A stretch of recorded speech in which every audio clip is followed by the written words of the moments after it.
আবারও বৃষ্টি আসছে।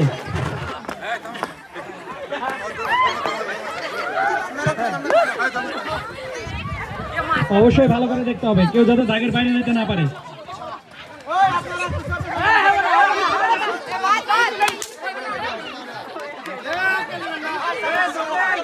বাহ, মাশাআল্লাহ, জবের ভাই বাদ।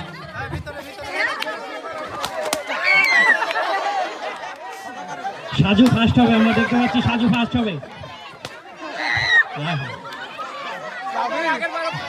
সাজুকে ধ্বংসযজ্ঞ চালাই দিল।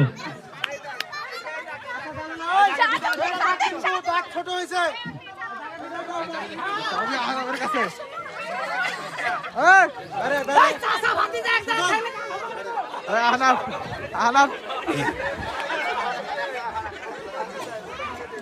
দাগের বাইরে যাওয়ার সুযোগ নাই, দাগের খুব কাছে আছে।